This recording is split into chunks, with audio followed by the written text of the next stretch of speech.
Je me suis converti le 19 février 84. J'ai appelé à Montréal, j'ai dit envoyez-moi plus. C'est dur à dire, j'avais des danseuses à l'époque. Envoyez-moi plus de danseuses, envoyez-moi un orchestre. Ils m'ont envoyé un orchestre d'Haïtiens dans un petit village en Gaspésie, Les Hauteurs. Et puis j'ai demandé à ces Haïtiens-là en 1984 de chanter Un jour à la fois d'où Jésus. Et puis ils ne voulaient pas. J'ai dit c'est moi qui paye, c'est moi qui le bosse. J'étais vraiment transformé par la grâce de Dieu. J'étais littéralement transformé du jour au lendemain. Et puis, ils ont joué de la musique 5 ans après, j'étais allé à Montréal. J'ai dit, moi, je viens de Les Hauteurs, un petit village en Gaspésie de 1000 personnes. Personne ne connaît ça.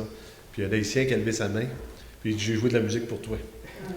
Et puis, aujourd'hui, il est pasteur à Saint-Jean-sur-Richelieu. Puis, on va en Haïti ensemble à toutes les années. Il s'appelait Pierre Vériquin. Et à l'époque, il s'appelait Ricky Brown. Fait que Dieu est en contrôle de toutes choses. Dieu, vraiment, il est en contrôle de notre vie depuis notre naissance. Et puis, si quelqu'un m'aurait dit un jour, tu vas être pasteur, tu vas être missionnaire, j'aurais vraiment trouvé ça drôle. Mais c'est vraiment Dieu qui nous choisit et qui nous appelle aussi à marcher dans ses voies. Donc, je suis pasteur fondateur de l'Église La Bible parle à Montjoly depuis 20 ans, puis je vais en mission depuis 1999. Et puis, pour moi, un missionnaire, c'était quelqu'un qui allait là-bas, puis qui venait nous raconter tout ce que Dieu avait fait. Et puis, on attendait toujours un missionnaire chaque année qui venait nous raconter, jusqu'à ce que mon pasteur à l'époque, pasteur Jeff, dise, écoute, tout le monde peut être missionnaire. Et ça a été pour moi une révélation. Je veux dire, je peux être missionnaire dans ce que je suis. Donc, je peux moi aussi aller en mission. Je peux aussi moi profiter de voir la gloire de Dieu en mission. Et puis, je suis allé en 99. Et puis, à l'époque, c'était vraiment spécial comme situation. On était 3 de Montjoly qui s'en allaient en Haïti. On ne savait pas dans quoi on s'embarquait. Ça n'avait aucun rapport. Et puis, on n'avait pas beaucoup de nourriture. J'ai perdu 20 livres cette année-là. On était vraiment à la diète. On faisait attention. On n'avait rien. On commençait.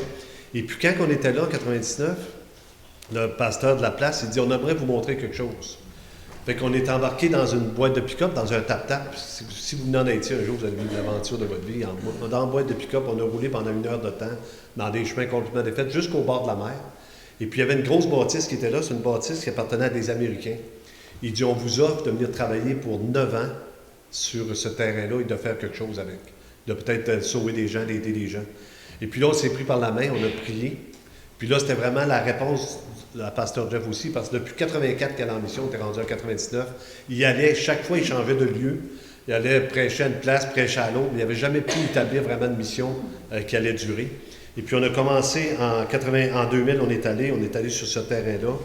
C'était Normand Lemay qui était directeur de la mission à l'époque. Et puis, on a commencé à vouloir acheter un terrain. On dit, on va commencer quelque chose. On va bâtir une maison pour que les gens puissent venir. Il y a 2 ans, c'était le pasteur Gilles Lapierre. Je ne sais pas, vous connaissez, c'est votre surintendant, je pense, qui est venu avec nous autres là-bas, et puis vraiment, il a été touché de voir tout ce qui se passait. On a bâti une maison missionnaire, et la maison, ça a été bâtie, on dit on a bâti, mais on pourrait dire les Haïtiens ont bâti, puis on les a aidés à bâtir, au lieu de dire les Haïtiens nous ont aidés. Et tout le ciment là-bas, ça se brasse à la pelle. C'est vraiment un travail énorme. Ça se monte à Chaudière, et Michel Bilodeau était un artisan de première heure dans toute cette construction-là. C'était vraiment un homme de pareil. J'étais content de le voir tantôt. Et puis maintenant, avec le petit dépliant, vous l'avez, peut-être, je vous ai expliqué un petit peu tout ce qui se passe là-bas dans la mission. Et puis, je vais finir ce matin, quand on va prêcher, je vais amener un peu la parole, mais qu'il n'y ait pas de condamnation, parce que souvent, quand on amène la mission, il y a toujours des gens qui se condamnent. Ben moi, je ne peux pas y aller, tout ça. Il n'y a pas de condamnation. On fait ce que Dieu nous appelle, dans où ce qu'il nous appelle, et c'est la bénédiction de servir le Seigneur. Dans le fond, c'est vraiment tout ce qu'on a été appelé. Donc, l'alphabétisation, vous avez ça dans le premier point, si vous avez le petit feuillet. On a commencé cette année vraiment une période d'alphabétisation pour les adultes, parce que les adultes là-bas, ceux qui n'ont pas pu aller à l'école, ne savent pas lire, ne savent pas écrire. Et puis on a engagé des professeurs à l'année. On est vraiment parti sur un projet à l'année. Les professeurs ont continué d'enseigner pendant qu'on n'était pas là. Et puis les gens, on leur donne un diplôme à la fin, ils savent écrire leur nom, ils savent compter.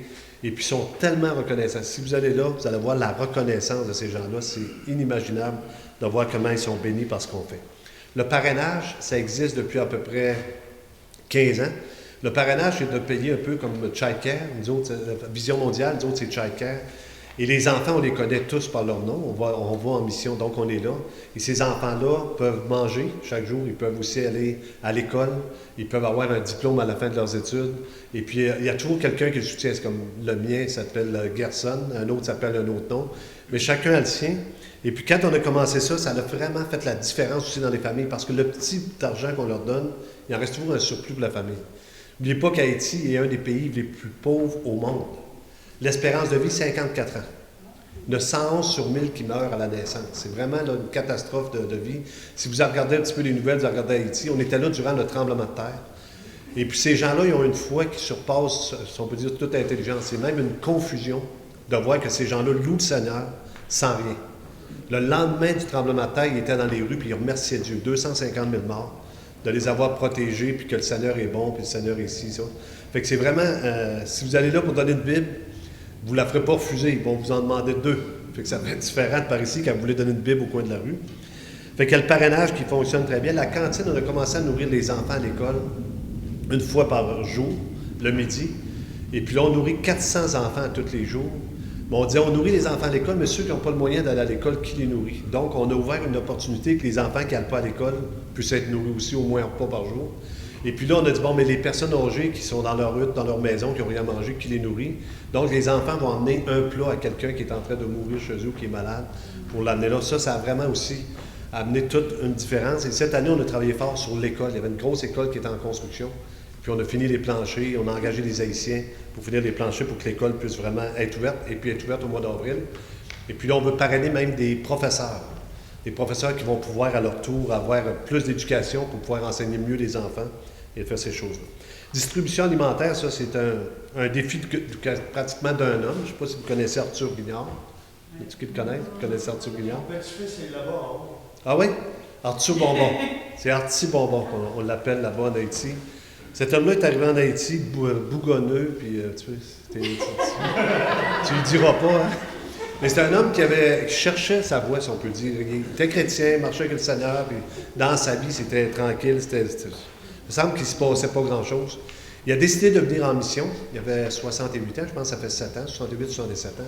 Il était tellement touché par la misère humaine qu'il a dit, maintenant, je vais consacrer les années qui me restent à nourrir les enfants, à prendre soin du monde. Fait qu'il est arrivé avec des projets, il est arrivé un petit peu avec ses affaires, et puis les gens là-bas l'appellent Arthur Bonbon, et même il y a un nouveau chant. Arthur Bonbon comme président, il aimerait bien l'avoir comme président d'Haïti. Mais lui, il se promène là-bas, il achète tous les biscuits, il vide le marché chaque jour, des biscuits, il achète tous les biscuits, et puis il distribue des biscuits, mais il dit, il faut que je nourrisse aussi les familles. Et on sait que de nourrir seulement, c'est pas nécessairement la bonne chose, mais il peut nourrir pour un mois. Fait que l'année passée, il a ramassé 700 poches de riz d'argent de 25 $, et chaque fois que quelqu'un achète une poche de riz, il dit, moi, je te la double. Fait que lui, il double les poches de riz des gens qui donnent. Il n'est pas riche, mais toute son énergie est mise là-dessus. Et l'année passée, quand il est venu, c'était vraiment triste parce que sa femme était mourante, était malade, Mme Yvonne. Et puis Yvonne a dit, Arthur, tu ne peux pas ne pas aller en Haïti. Je vais t'attendre. Et puis il est parti en Haïti, puis à chaque jour, il parlait avec le groupe. Il avait les larmes aux yeux. Il dit, ma femme va peut-être bien être dans une urne, mais que j'arrive. Mais elle me dit de venir en Haïti. Pendant 2 semaines, il a continué de servir les Haïtiens, vraiment avec un cœur dégagé. Vraiment, il était là pour servir les Haïtiens puis raconter un petit peu ce que Dieu faisait. Et puis quand il est arrivé, sa femme l'avait attendu. Le Seigneur avait permis qu'elle l'attende. Elle a jasé avec, tout ça. Puis quand elle est partie, elle est décédée l'année passée. Je suis venu au service. Puis Arthur a commencé à parler comment sa femme était merveilleuse. Puis 2 minutes après, il parlait comment il fallait aider Haïti. Fait que c'est un homme qui a vraiment été touché par la grâce de Dieu, puis il essaie d'amener le plus possible pour aider là-bas. Maintenant, une mission n'est pas une mission sans enseignement biblique puis sans évangélisation. On ne peut pas aller juste nourrir les gens puis s'en retourner après si on ne leur donne pas l'enseignement de la parole de Dieu. Et puis, on a des portes ouvertes. On travaille avec une mission évangélique, la mission évangélique baptiste du sud d'Haïti. C'est vraiment une coopération inter-église. Là, je suis ici au nom de la Bible parle, mais là-bas, il n'y a pas de Bible parle. Il y a les chrétiens qui sont là, main dans la main pour aider. Il y a des baptistes qui viennent, des frères, il y a des inconvertis qu'on amène avec nous. Chaque année, on amène des inconvertis. Et quand on les amène, on leur dit, vous devez venir à l'église 2 fois pour voir si vous êtes capable de vivre avec nous autres. C'était déjà un gros défi. Fait qu'on les fait venir à l'église avant de partir pour Haïti. Et puis là-bas, ils doivent assister à nos réunions de prière, tout ça. Et je vous dis, ces gens-là leur viennent tellement touchés que c'est eux autres qui sont notre témoignage. Souvent, ils se convertissent là-bas. Et s'ils ne se convertissent pas, ils n'ont que des éloges à dire des chrétiens. Puis on a des grands défenseurs maintenant qui ne viennent pas à l'Église. On prie qu'ils ne viennent pas à l'Église.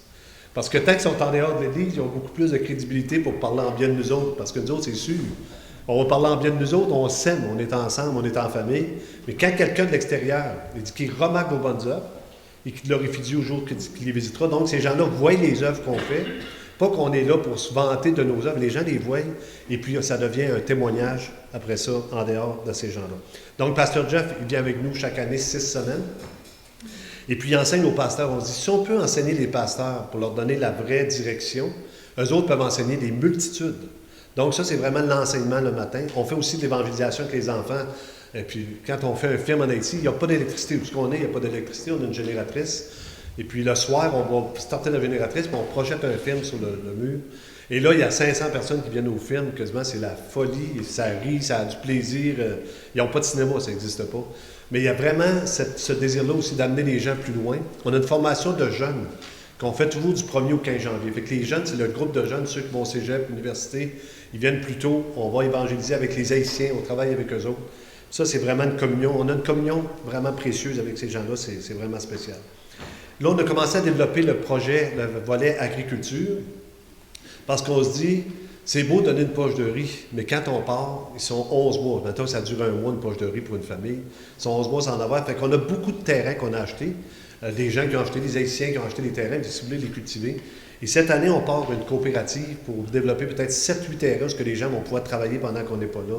Ils vont pouvoir continuer à faire l'agriculture, pouvoir s'occuper de se nourrir leur famille. Puis ça, c'est un projet vraiment qui nous tient à cœur, parce que on n'est pas là seulement pour donner, mais on veut que les gens, de plus en plus, se prennent en main et fassent la chose, sinon on manque notre coup. Et cette année, je vous le dis en primaire, on ne l'a pas annoncé encore à l'église du Saguenay, là-bas, l'église Labbé, on envoie notre premier missionnaire temps plein. C'est la première fois. C'est comme si on accouche d'un missionnaire. Pendant 10 ans, 15 ans, on a travaillé là-bas. On ne voyait pas la fin. Je pense que le docteur Richard vous dit, à un moment donné, il était découragé. On va en parler un petit peu tantôt de la clinique. Mais on ne voyait pas la fin. On va-tu voir le bout du bout? C'est comme une femme enceinte, vous savez, les derniers mois. Ça fait mal, tu n'as plus de place. Ben, moi, je ne sais pas, je n'ai jamais été enceinte. Mais ça fait mal. Le bébé pousse d'un bord puis de l'autre. Puis là, ça craque. Puis quand est-ce qu'il va venir au monde, cet enfant-là? Puis à un moment donné, bang, c'est le jour. Et là, les douleurs d'enfantement. Et là, on est rendu à la bénédiction de l'enfantement. On a un docteur haïtien qui est à Montréal, qui s'en va pour 1 an en Haïti. C'est un homme qui aime Dieu de tout son cœur. C'est un gars qui va gérer là-bas tout le terrain. C'est un homme de confiance. Il vient avec sa femme qui est haïtienne, mais née au Québec. Son père est haïtien, mais né au Québec. Monosier, je ne sais pas si vous connaissez la famille Monosier, qui viennent de Bécomo anciennement, puis sont rendus à Trois-Rivières. Donc, on va avoir notre premier missionnaire là-bas. La clinique médicale, c'est sûr que les gens attendent souvent qu'on vienne pour pouvoir se faire soigner. Et puis, on a lu, cette année encore, là, c'est vraiment moi je dis c'est la grande bénédiction, mais ça l'a toujours été. Mais cette année, on fait affaire avec Collaboration Santé Internationale à Québec. Eux autres, leur but, c'est d'envoyer du matériel médical dans les pays du tiers-monde. Et puis, ils nous donnent gratuitement machine d'échographie, machine cardiaque, table d'opération, table quand les gens se mettent dessus pour regarder, table d'examen, bureau. En tout cas, on a rempli un conteneur de tout ce qu'il faut pour le médical. Notre hôpital va être fonctionnel pendant 1 an de temps. Pendant qu'on le faisait 1 mois et demi, 2 mois, là, on va le faire 1 an. Docteur Richard a ramassé des fonds pour la clinique dentaire. La clinique dentaire, docteur, ce qu'il faisait là-bas, je vais vous dire honnêtement, je vous le dis, il arrachait des dents. Pendant des années, il a arraché des dents. Maintenant, est-ce que c'est une bonne chose? Quand ça fait mal puis de l'abcès sort par le menton, c'est une très bonne chose de te faire arracher des dents. Mais le but d'un dentiste, c'est de sauver des dents. Hein? C'est pas juste les arracher, de sauver. Et là, on va commencer à avoir la clinique pour pouvoir faire du plombage. C'est ça, je pense, docteur, que vous avez amené. Vous avez eu combien de fonds de médical pour ça? Je sais que vous avez 4 tables de dentistes. Vous avez... Oui. Bon, ça équivaut autour de 150 000 certains, puis de l'équipement bien neuf, bien souvent, qu'on a. 150 000 d'équipements neufs ou presque neufs qui est donné pour Haïti. Fait que on voit tellement, nous autres, on est toujours en train, je vous écoutais tantôt louer Dieu, remercier Dieu, on est là-dedans tout le temps. On n'arrête pas de voir Dieu agir, parce que Dieu agit dans toutes les situations. Mais en Haïti, si Dieu n'agit pas, il ne se passe rien. Et là, on voit Dieu agir avec, puis du point de vue dentaire, ça fait des années que vous persévérez. Je sais qu'à un moment donné, c'était peut-être un... Mais lui, il nous avait dit, Dr Richard, c'est un sage parmi vous. Vous êtes peut-être tous sages. Mais il avait dit, qui est béni? C'est eux autres? C'est nous? Je ne sais pas. Et puis, je pense qu'on est plus bénis qu'eux de les voir, de voir comment Dieu a décidé de nous prendre, nous, faibles humains, avec toutes sortes de milieux. Tantôt, il y avait la prière d'où ce qu'on vient, le frère qui partageait sur Éphésiens 2, 4, 5, 6, 7, là, les versets avant, pour montrer d'où ce qu'on vient. Et le Seigneur nous prend, nous, des renégats, si on peut dire, et nous amène à le servir dans son royaume. C'est un privilège unique. C'est toi qui disais ça tantôt. Je te cherchais dans la salle. Puis... Mais il disait ça, mais c'est un privilège unique et le temps est court. On n'est pas ici pour faire vous annoncer que la fin du monde va arriver dans 2 mois. Mais le temps est court et notre vie passe extrêmement rapidement et on doit se mettre au service de Dieu dans tous les domaines que lui nous offre. Donc, clinique médicale, clinique dentaire et on a aussi la clinique d'ophtalmologie. Vous avez vu un petit peu qu'est-ce qui se faisait là-bas par rapport aux yeux. On a examiné tous les enfants. Puis parmi les miracles que vous avez vus sur le film en dernier, et puis ça, je vais vous dire ça avant de terminer, ma fille est venue en Haïti plusieurs fois. Elle vient avec moi en novembre. Mes enfants, j'ai 5 enfants. 8 petits-enfants, fait que je suis quand même pas pire au bout de la ligne. J'assume les chrétiens, j'en fais. Si je ne suis pas capable d'aller en chercher dans le monde, j'en fais chez nous. Là, j'en fais plus. Là, ils sont toutes faites. Là, c'est les petits qui arrivent. Et puis, mes enfants sont tous venus en mission, sont tous venus vivre ça. Et ma fille est partie à un moment donné 3 mois de temps, toute seule en mission à 17 ans. Et puis, elle a vécu ça extrêmement difficile. Beaucoup d'enfants sont morts dans ses bras. Elle travaillait à l'hôpital Brenda. Elle allait aussi à l'orphelinat. Et puis là, elle s'occupait des enfants. Et puis, à un moment donné, elle a trouvé un petit enfant aveugle dans une montagne. Il avait 4 ans. Il s'appelait Gerson, le petit enfant que vous avez vu. Et puis, pendant cette année-là, ça fait 7 ans de ça, elle nous a envoyé un email à notre église. Puis là, nous autres, à l'église, on ramassait des fonds pour pouvoir sortir Gerson de sa misère parce que c'est un enfant que ses 2 parents sont décédés. C'est un orphelin aveugle. Fait que là, tu dis, là, tu ne peux pas avoir plus que ça, quasiment de misère. Et puis, mon garçon qui était sur la photo, lui qui l'avait, c'est mon gars aussi qui vient en Haïti. Fait qu'il y avait le petit enfant, et puis là, elle nous a dit si on peut ramasser de l'argent, on pourrait l'amener pour le faire opérer. Mais ses yeux étaient finis. Fait qu'elle est revenue complètement défaite d'Haïti. Et puis, elle a changé sa vocation. Elle était censée être design de mode, elle est devenue infirmière chez nous. Elle a un petit gars. Et puis, elle parlait toujours de Gerson. Et puis, cette année, quand on est allé en mission, on a dit, est-ce qu'il y en a qui connaissent un petit gars aveugle qui s'appelle Gerson? Et puis, il y a un gars qui était là qui s'appelle Samuel. Et je le connais. Je vais le chercher. Fait qu'il est allé chercher le petit gars dans la montagne. Il est rendu à 12 ans. Ça fait 7 ans, 5 ans, en tout cas à peu près 11-12 ans. Mais on dirait qu'il n'a pas grandi. Il est tout petit. Et puis, on a eu ce petit enfant-là. On a pris des photos de lui. Puis là, on priait tellement pour dire, Seigneur, qu'est-ce que tu veux qu'on fasse pour lui? Vous savez, c'est ce qui est important parce que souvent, là, je vais couper un petit peu, faire une petite parenthèse. Souvent, on dit, ouais, mais à quoi ça sert? Il y en a tellement. Je ne sais pas si vous connaissez l'histoire des étoiles de mer qui s'étaient échouées. Et puis, il y avait une multitude d'étoiles de mer à cause d'un raz de marée. Puis, il y avait quelqu'un qui prenait les étoiles de mer une à la fois, puis elle tirait à l'eau. Il prenait autant d'étoiles. Puis là, il y a quelqu'un qui allait le voir et dit, écoute, ça ne te sert à rien, il y en a tellement, tu ne pourras jamais toutes les envoyer à l'eau. Et il dit, pour celle-là, ça vaut la peine. Et pour ce petit gars-là, ça valait la peine même qu'on aille en Haïti. Et puis là, on a trouvé une famille d'accueil, un pasteur qui a décidé de le prendre chez eux. J'ai 3 enfants partis, je vais le prendre. Et puis on a eu des nouvelles que le petit gars allait super bien. Il est en train d'apprendre le braille, il est en train d'être formé par des missionnaires américains. Fait que Dieu est vraiment en train de faire quelque chose là-dedans. Et puis ma fille a décidé de revenir à cause de cette situation-là cette année. Fait que c'est vraiment béni. Donc, il se passe des choses exceptionnelles et ça se passe par des gens ordinaires. Fait que c'est ça qui est quand même merveilleux avec Dieu. Il nous prend, nous, faibles plantes, il nous amène dans son royaume, il nous sauve. On va tourner dans Éphésiens 2:8. Je ne sais pas si vous connaissez le verset. Bon, premier verset, j'étais content tantôt quand il... C'est sûr, il aurait pu en prendre un autre, mais celui-là, me semble, ça m'encourage. Il m'aurait tout encouragé, mais quand on amène un message, puis qu'on a le verset en avant, bon, on a la chanson en avant, tu dis, bon, ben écoute, Seigneur, ça doit être ta volonté, là.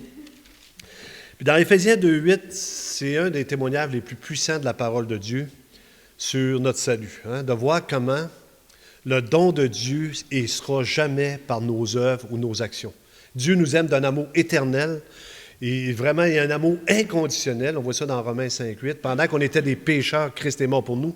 Donc, Dieu nous aime. C'est ça qu'on crie aux gens à l'extérieur, c'est ça qu'on leur dit, qu'on s'épertue à leur dire, mais comme moi, ils sont rebelles, comme moi j'étais avant. Et puis, ça prend le miracle du Saint-Esprit qui vient convaincre. Nous cherchons à convaincre les hommes, mais le Saint-Esprit convainc de péché, de justice et de jugement. Et quand le Seigneur saisit quelqu'un, il est sauvé. Dans Éphésiens 2:8, il nous dit « Car c'est par la grâce que vous êtes sauvés, donc par une faveur imméritée, que vous êtes sauvés par le moyen de la foi. » Et même cette foi-là, encore une fois, c'est Christ qui nous la donne, c'est Dieu qui la met en nous. On n'a pas la foi en nous-mêmes, dit « Bon, ben moi, j'ai la foi pour être sauvé ce matin. » Christ met la foi en nous, donc tout vient de lui, ça vient pleinement de lui. Car c'est par la grâce que vous êtes sauvés par le moyen de la foi. Et cela ne vient pas de vous, c'est le don de Dieu. Ça, c'est la première chose à apprendre. Souvent, on dit aux gens, avant de servir, arrêtez-vous pour comprendre comment Dieu vous aime. Après ça, vous allez servir d'un cœur vraiment. On était à la conférence Sola en fin de semaine à Boucherville, et puis il y avait des prédicateurs de l'extérieur, et c'était constamment le message, on revenait tout le temps. Est-ce que vous réalisez comment Dieu vous aime? Si ça, c'est réalisé, vous allez pouvoir maintenant aimer les autres de l'amour de Dieu. Plus que tu connais son amour, plus que tu veux répandre son amour. Ici, dans Éphésiens 2,8, il nous montre vraiment son amour. Il nous montre comment on est, comme le frère expliquait, comment on était, comment Dieu a fait un œuvre. Là, il dit, par la grâce que vous êtes sauvés par le moyen de la foi, ce n'est point par les œuvres. Et ça, c'est un point extrêmement important de ne pas penser que parce qu'on fait des œuvres, on mérite plus l'amour de Dieu. On ne mérite pas plus l'amour de Dieu. L'amour de Dieu est donné complet et entier. Maintenant, il nous dit que ce n'est point par les œuvres afin que personne ne se glorifie. Donc, on ne pourra jamais se vanter que nos œuvres ont contribué à notre salut. Cependant, Dieu a un travail, a un job à faire pour nous autres. La journée que vous... Moi, il y avait le docteur Frontenborn, un juif messianique qui était venu. Il dit, peut rien vous arriver tant que Dieu n'a pas fini avec vous. Mais la journée que c'est fini, c'est fini. Fait que les gens qui nous disent, c'est dangereux en Haïti, c'est pas plus dangereux en Haïti qu'ici, parce que la journée que ça va être fini, que vous soyez au Saguenay ou que vous soyez en Haïti, mais tant que c'est pas fini, et Dieu a des œuvres, et c'est là que c'est intéressant, des œuvres préparées d'avance, afin que nous les pratiquions. Et la recherche du croyant, c'est de dire, Seigneur, qu'est-ce que tu veux que je fasse de ma vie que tu m'as accordée? Parce que si vous êtes là, c'est parce qu'il n'a pas fini avec vous. Donc, on est sauvé par la grâce, c'est merveilleux, on comprend ça. Et après, on cherche à servir. Et on cherche à servir les autres. Premièrement, il dit, dans Jean 13, 34, « Voici l'amour que vous aurez les uns pour les autres, et ici vont connaître que vous êtes mes disciples. » Donc, il y a cette recherche-là de savoir qu'est-ce que le Seigneur veut que je fasse. On va tourner dans le Grand Commandement, Matthieu 28, 19, 20. Donc, c'est l'ordre du Seigneur, c'est sûr. Avant de partir, il nous a laissé un ordre puissante de faire des disciples, de témoigner la grâce de Dieu. Et souvent, des gens à mon église qui disent, moi, je ne peux pas témoigner tant que ça parce que je n'ai pas beaucoup de versets. Je ne connais pas beaucoup les versets bibliques. Ce n'est pas les versets bibliques. Les gens ont besoin de savoir qu'est-ce que Christ a fait pour vous. Et ça, c'est vraiment le départ. Hier, j'étais avec un frère, je racontais ma vie, un frère qui est venu que je ramenais. Et puis, il me disait, écoute, tout un témoignage. Non, mon témoignage, c'est de la scrap. N'importe qui aurait été dans ma situation aurait reconnu qu'il avait besoin de Dieu. Mais ton témoignage de toi, tu as été élevé dans une famille chrétienne, tu as marché avec Dieu toute ta vie, tu persévères avec lui, ça, c'est un témoignage. Tu reconnais ton besoin de Dieu dans ce que tu as fait de mieux dans ta vie. On sait qu'il n'y a personne qui est parfait, on connaît les échecs, mais c'est un témoignage beaucoup plus puissant quand on n'a pas eu une vie déréglée. Pour moi, en tout cas, j'aime bien mieux entendre quelqu'un qui a eu une vie réglée puis qui reconnaît son besoin de Dieu que quelqu'un qui a fait une vie de tempête puis qui a eu besoin de Dieu. Ça, c'est mon opinion. Pasteur, vous rectifierez ça la semaine prochaine. Matthieu 28, 19. Allez, faites de toutes les nations des disciples, les baptisant au nom du Père, du Fils et du Saint-Esprit, et enseignez-leur à observer tout ce que je vous ai prescrit, et voici, je suis avec vous tous les jours jusqu'à la fin du monde. Et ça, c'est une promesse que Dieu fait. Le Seigneur est avec nous dans ce qu'on fait. Puisque nous travaillons avec lui, il est toujours constamment notre copilote, mais celui qui dirige, mais en même temps celui qui nous envoie. Il ne fait rien sans les hommes. C'est quand même incroyable, impressionnant, qu'il utilise des êtres humains faibles pour faire sa volonté. Tournez dans Matthieu 25, juste un peu avant, versets 34 à 40. C'est un texte qui est écrit pour les nations, mais j'aimerais qu'on le saisisse aussi pour le temps qu'on est sur cette terre, parce que vu que Dieu a mis en nous son amour, ce n'est pas notre amour à nous, c'est l'amour de Dieu, de quelle façon je dois l'utiliser pour les gens les plus pauvres ou les plus démunis de la terre. Vous savez, on ne peut pas dire qu'on ne sait pas. À un moment donné, tu dis, nous ne le savions pas. On est contre l'avortement, on le proclame au haut du cœur. On ne peut pas dire qu'on ne sait pas ce qui se passe. On ne peut pas toujours changer les choses, mais on doit vraiment s'affirmer dans notre foi qu'est-ce qu'on croit par rapport à ça. Dans Matthieu 25, il va nous donner un exemple de qu'est-ce qu'on peut accomplir pour son royaume. Il nous dit à partir du verset 34, « Alors le roi dira à ceux qui seront à sa droite, « Venez, vous qui êtes bénis de mon Père, prenez possession du royaume qui vous a été préparé dès la fondation du monde. Car j'ai eu faim, et vous m'avez donné à manger. J'ai eu soif, et vous m'avez donné à boire. J'étais étranger, et vous m'avez recueilli. J'étais nu, et vous m'avez vêtu. J'étais malade, et vous m'avez rendu visite. J'étais en prison, et vous êtes venus vers moi. » Les justes lui répondront, « Seigneur, quand avons-nous vu avoir faim, et t'avons-nous donné à manger? Ou avoir soif, et t'avons-nous donné à boire? Quand avons-nous vu étranger, et t'avons-nous recueilli? Ou nu, et t'avons-nous vêtu? Quand avons-nous vu malade et en prison, et sommes-nous allés vers toi? » Et le roi leur répondra, « Je vous le dis en vérité, toutes les fois que vous avez fait ces choses à l'un de ces plus petits de mes frères, c'est à moi que vous les avez faites. » Donc ici, le Seigneur donne un ordre de prendre soin des pauvres. Même Paul, il avait été dit, je t'ordonne de prendre soin des pauvres, ce que j'ai bien eu soin de faire. Il dit, si quelqu'un a faim, puis il va chez vous, tu dis, va, puis c'est toi, tu n'as pas accompli la volonté de Dieu. Donc, on est là pour partager ce que Christ nous a donné. Le surplus, on peut dire, ou ce que Dieu nous a accordé, il faut le partager d'une façon ou d'une autre. Donc, prendre soin des pauvres, c'est la chose à faire. J'essaie d'accélérer un petit peu. La foi sans les œuvres est morte, et on sait que c'est par la foi qu'on est sauvé, mais normalement, notre foi va toujours se manifester par les actions. Montre-moi ta foi avec les œuvres, je vais te montrer ma foi sans les œuvres. Puis il dit, c'est par les œuvres, par les actions qu'on fait. Et encore une fois, il faut le dire souvent, parce que ça ne rajoute absolument rien à votre salut. C'est un don de Dieu, mais c'est la bénédiction. Dieu veut vous utiliser dans son royaume. Et quand vous allez arriver de l'autre côté, il va dire, bon et fidèle serviteur. Moi, j'attends cette bénédiction-là. J'ai un frère qui est décédé cette année. J'en perds souvent à l'Église. On a des gens plus âgés des fois. Mais je me dis, lui, quand il est rentré dans la présence de Dieu, là, la main du Seigneur, bon et fidèle serviteur. Tu as été fidèle en peu de choses. Entre dans la joie de ton maître. Maintenant, ce que je fais souvent, puis je le fais chez nous à Montjoly, je veux enlever le fardeau des gens qui se condamnent de ne pas aller en mission. Parce que nous autres, vu qu'on ouvre une mission à tout le monde, cette année, on devrait être 130 participants de partout, de toutes les églises du Québec. On ouvre la mission, on dit, si vous voulez venir, on vous accueille bras ouverts. Les dates d'inscription finissent le 15 octobre. Liliane vient avec nous autres un mois. Mais si vous voulez venir en mission, on a une opportunité, c'est vraiment extraordinaire. On vous donne un reçu d'impôt du montant total du prix de votre billet. Ça veut que si vous êtes riche, c'est plus favorable. Si vous êtes pauvre, il vous en revient moins sur votre impôt. Mais si vous êtes pauvre, Dieu pourvoit vos besoins. Si vous êtes riche, Dieu pourvoit vos besoins aussi. Fait que dans 1 Samuel 30, juste pour faire un petit résumé, je vais sortir un texte du contexte, pasteur, vous rectifierez la semaine prochaine. C'est David qui s'en va pour combattre Israël, et puis là, il est renvoyé, il ne peut pas combattre, et pendant qu'il est parti, pendant qu'il revient, il y a des gens qui ont envahi la ville de Tiglag, ils sont partis avec les femmes, les enfants, et puis là, ils s'en vont avec eux autres, ils prennent les biens, ils prennent les femmes, les enfants, mais ils ne touchent pas à personne. David revient, il doit aller, c'est dans 1 Samuel 30, vous lirez tout le contexte, il revient, et puis là, ces gens qui sont avec lui veulent le lapider, il va voir le Seigneur il dit, va, et tu vas revoir tout ton monde, ils vont tous revenir. Il n'y a pas de problème, je vais être avec toi. Et là, il y en a 400 qui partent, il y en a 200 qui sont trop fatigués. Ils ont travaillé fort, sont allés à la guerre, ils ne sont pas capables d'y aller. Et David accomplit la volonté de Dieu, il revient avec les femmes, les enfants, il revient avec tout le monde, et avec les 400 personnes qui sont allées combattre, personne ne meurt. Et là, quand il arrive, il dit, on va partager les biens. Et là, il y a les gens qui étaient avec lui, il dit, on ne veut pas partager avec ces gens-là. Et là, David, il dit, on n'en fera pas ça. C'est pas comme ça que ça marche en Israël. Ceux qui sont restés près des bagages vont avoir le même salaire que ceux qui sont allés combattre.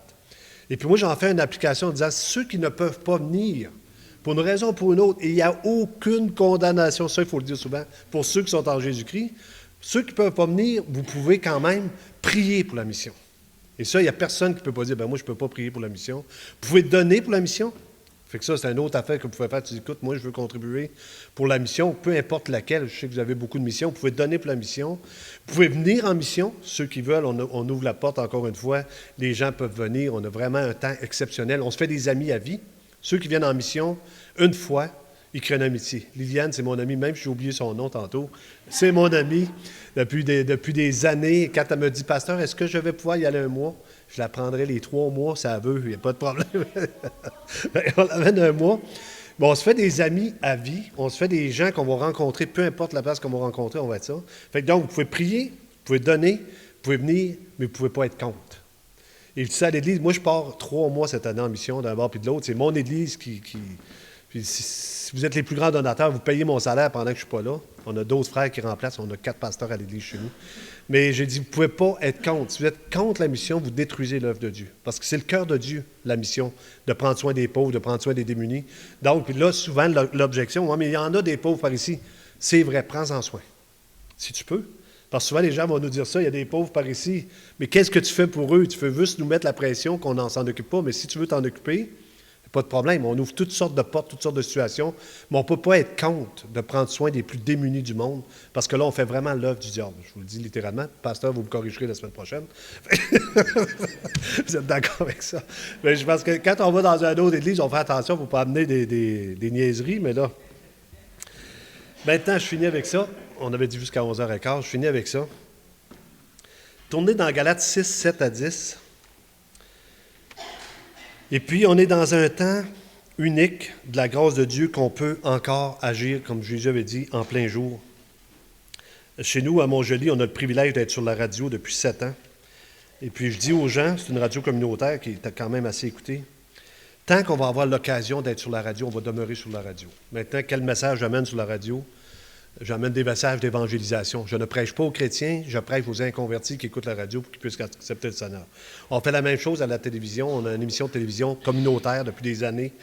Ils nous chargent quand même un gros prix. Ça nous coûte 6 piastres par jour pour 10 minutes. C'est pas rien, là. C'est pas pire. Un tuyau, vous me direz. Et puis, on est sur ces choses-là. On a une occasion unique. On dit, on saisit l'occasion. Et là, présentement, pendant qu'on est là, on est encore en liberté. Je ne sais pas combien de temps ça va tenir, on ne sait jamais. On est encore en pleine liberté d'annoncer l'Évangile ou de sortir et aider dans d'autres pays. Et quand on va en Haïti, on est même à Haïti, eux autres, ils ont un ministère du culte. Il y a un ministre que tu rencontres, c'est le ministre chrétien du culte. Et les autres sont très favorables à tout ce qu'on peut faire, tout ce qu'on peut amener. Fait que quand on amène notre conteneur là-bas, ils dédouanent notre conteneur, on amène ça en mission, on est en train de faire des choses. Mais nous, chacun d'entre nous, on a un temps limite. On ne sait pas quand est-ce qu'on part. Le frère le disait ce matin. Cette année, je suis allé faire un service aux îles de la Madeleine, parce qu'on a une église aux îles de la Madeleine.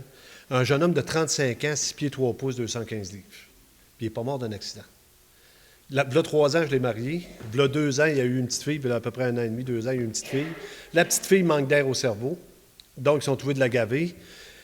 À la fête des pères cette année, il sait que la petite fille, elle n'a aucune séquelle au cerveau, recommence à manger. Il y a son petit bébé de même.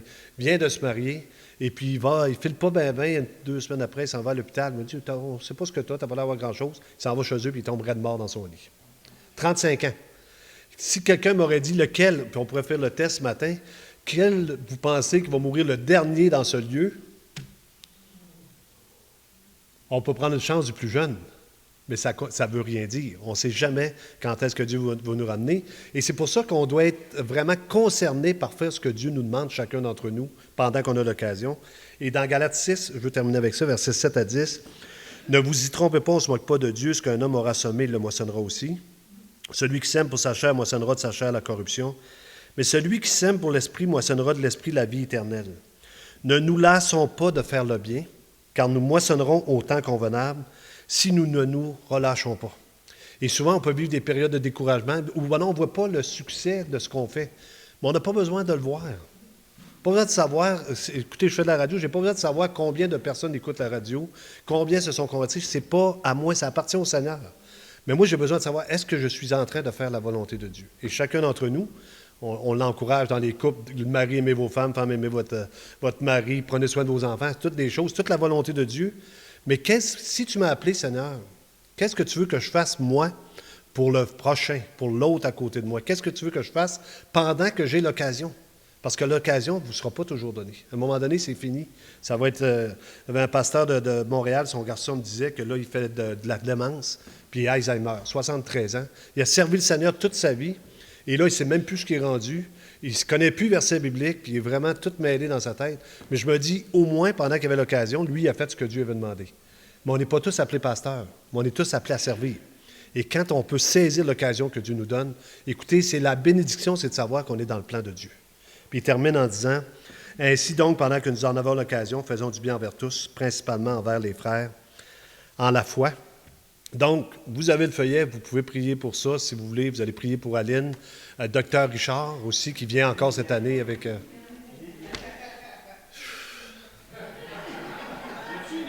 Michel, comment elle s'appelle, ta femme?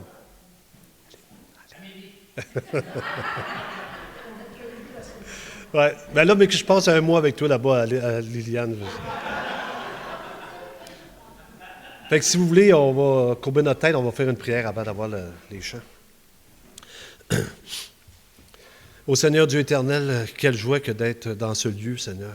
Quand on connaît ta parole, tu dis, j'aime la joie quand je ressens, quand je me dis, allons à la maison de l'Éternel. Et quelle grâce que de voir ses frères, ses sœurs, Seigneur, en train d'œuvrer dans cette région. Et puis, Seigneur, aussi, que tu me donnes le privilège de m'adresser à eux pour leur dire de trouver leur voie, trouver qu'est-ce que tu as en réserve pour eux, peut-être à travers la mission, à travers d'autres choses. Mais, Seigneur, qu'on puisse chacun d'entre nous entrer dans le travail que tu as préparé d'avance. Non pas pour mériter des choses, mais parce qu'on est reconnaissant, un peu comme l'apôtre Paul. L'amour de Christ nous presse. On se sent pressé par toi, Seigneur, d'accomplir pendant qu'on est là, pendant qu'on est en santé, pendant qu'on peut, les choses que tu as préparées pour nous. Je te remercie de bénir Pasteur Lahaye, Seigneur, dans son Église, vraiment de le conduire, de le diriger dans toutes tes voies. Merci de bénir aussi les missionnaires qui sont venus déjà, je pense à Michel Bilodeau, à Liliane, Seigneur, entre autres, et aussi à Dr Richard, qui depuis des années persévère, Seigneur, pour les plus démunis en Haïti. Fait que je te demande vraiment une onction puissante sur eux, Seigneur, de continuer de les bénir et de les garder. Et continue ton œuvre, Seigneur, dans notre région et dans cette région qui est la plus pauvre du monde, Seigneur, presque, Haïti, dans le nom précieux de Jésus. Amen. Que Dieu vous bénisse. Merci de m'avoir écouté.